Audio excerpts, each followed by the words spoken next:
Hello အားလုံးပဲမင်္ဂလာပါဒီနေ့ဗီဒီယိုမှာကျွန်တော်တို့နေ့စဉ်မင်းမဘဝနဲ့အသက်အန္တရာယ်ရှိတဲ့ဒါပေမဲ့လူဆိုင်မှုတွေကူတဲ့အကြောင်းအရာတစ်ခုအကြောင်းပြောပြသွားမှာဖြစ်ပါတယ်ဒါကတော့တွေးတိုးခြင်း hypertension အကြောင်းပဲဖြစ်ပါတယ်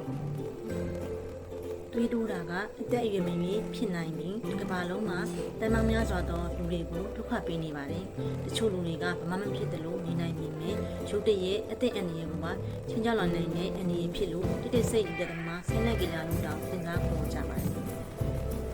ဒါကြောင့်ဒီဗီဒီယိုမှာတွေးတိုးတဲ့ဆိုတာဘာလဲဘာကြောင့်ဖြစ်ရတာလဲဘယ်လိုလက္ခဏာတွေပြတတ်လဲအရေးကြီးဆုံးကလူကာကွယ်ထိန်းချုပ်မလဲဆိုတာအစုံအလင်းပြပြသွားမှာပါဆုံးခန်းတိုင်အောင်ရှိဖို့ဖိတ်ခေါ်ပါတယ်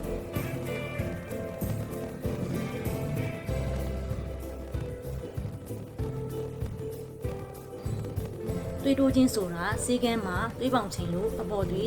140အောက်သွေး90အထက်များနေတဲ့အခြေအနေကိုခေါ်ပါတယ်။ဒါပေမဲ့တွေးပေါင်တက်နေတာနဲ့တွဲဖက်အခြေအနေတွေကိုမူတည်ပြီးတွေးတိုးကြစီတိုက်မတိုက်တိုက်ရင်ဘယ်လိုစိတ်မျိုးစတိုက်မလဲဆိုတာတွေပြောပြပါတယ်။တွေးပေါင်တစ်ခုလေးကိုကြည့်တာမဟုတ်ဘဲနောက်10နှစ်မှာလူနာရဲ့နှလုံးရောဂါဖြစ်နိုင်ခြင်းကိုကြည့်ပြီးဆေးကိုပေးရတာမို့လူနာတိုင်းမှာတွေးပေါင်ကြစီစတောက်ရမယ့်အခြေအနေနဲ့တောက်ရမယ့်ဆေးမျိုးစားတွေမတူကြပါဘူး။စီးတောက်ရပြီဆိုရင်လည်းလက်ရှိသွေးပေါင်ကိုပုံမှန်အောက်ရအောင်တောက်ရုံတက်မဟုတ်ဘဲနောက်10နှစ်မှာဖြစ်လာနိုင်မဲ့အကျိုးဆက်ကိုရည်မှန်းပြီးတောက်ရတာမို့ဆေးကိုတောက်လိုက်မတောက်လိုက်လုပ်ခြင်းကအကျိုးမရှိပါဘူး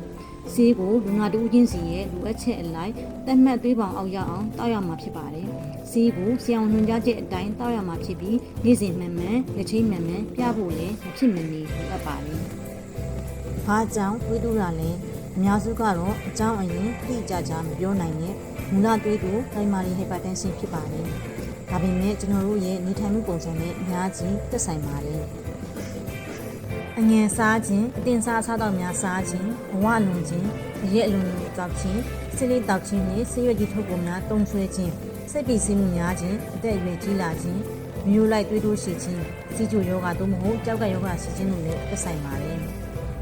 တွေးတိုးရင်ဘယ်လိုလက္ခဏာတွေပြတတ်လဲတွေးတိုးယောဂကများသောအားဖြင့်ဘယ်လိုလက္ခဏာမှမပြပါဘူး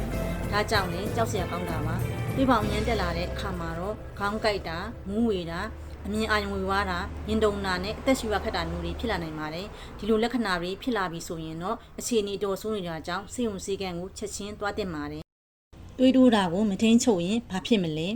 ဒါကအရေးကြီးဆုံးပဲတွေးတိုးတာကတွေးကြောတွေကိုထိခိုက်စေပြီးနောက်ဆက်တွဲဆိုးကျိုးတွေအများကြီးဖြစ်စေနိုင်ပါတယ်။လေဖြတ်ခြင်းနှလုံးသွေးကြောခြင်းယောဂနှလုံးခုန်မြက်ခြင်းကြောက်ကပ်ပျက်စီးခြင်းအမြင်အာရုံထိခိုက်ခြင်းတို့ကိုဖြစ်စေနိုင်ပါတယ်။ဘယ်လိုလုပ်ရမလဲအဖြေကရိုးရှင်းပါတယ်တွေးတိုးတာကိုပုံမှန်စစ်ဆေးတိုင်းတာဖို့လိုပါတယ်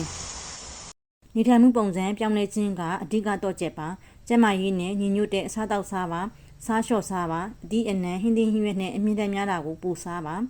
ပုံမှန်ကိုလက်လှုပ်ရှားလေးကျင့်ကြံလုပ်ပါတစ်ပတ်ကိုအနည်းဆုံးမိနစ်150လောက်ချွတ်ထွက်အောင်လုပ်ပါကိုလေးချိန်ထိန်းမှာစစ်လေးဖြတ်ပါအရက်လျှော့တော့ပါစိတ်ဖိစီးမှုလျှော့ချဖို့တရားထိုင်တာအနားယူတာတွေလုပ်ပါသွေးပေါင်ချိန်အရမ်းမြင့်နေပြီဆိုရင်တော့ဆရာဝန်နဲ့တေချာတိုင်ပင်ပြီးဆေးပါးတွေပုံမှန်တောက်သုံးဖို့လိုပါတယ်ဆေးတောက်နေရင်တော့ကိုယ်သဘောနဲ့ကိုရက်လိုက်တာမျိုးမလုပ်သင့်ပါဘူးကဲအချုပ်အားဖြင့်တွေးတိုးခြင်းဟာကြောက်စရာကောင်းပေမဲ့ထိချုပ်လို့ရတဲ့ယောဂတစ်ခုပါကိုကျန်းမာရေးကိုဂရုစိုက်ပြီးပုံမှန်စစ်ဆေးခြင်းဒီထိုင်မှုပုံစံပြောင်းလဲခြင်းတွေလုပ်ခြင်းအားဖြင့်ကျန်းမာတဲ့ဘဝကိုပိုင်ဆိုင်နိုင်ပါတယ်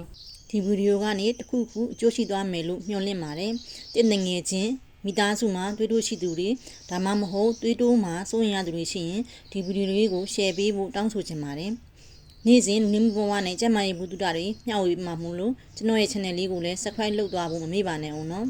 နောက်ထပ်ဗီဒီယိုတစ်ခုမှပြန်တွေ့ပါမယ်အားလုံးပဲကျန်းမာချမ်းသာကြပါစေ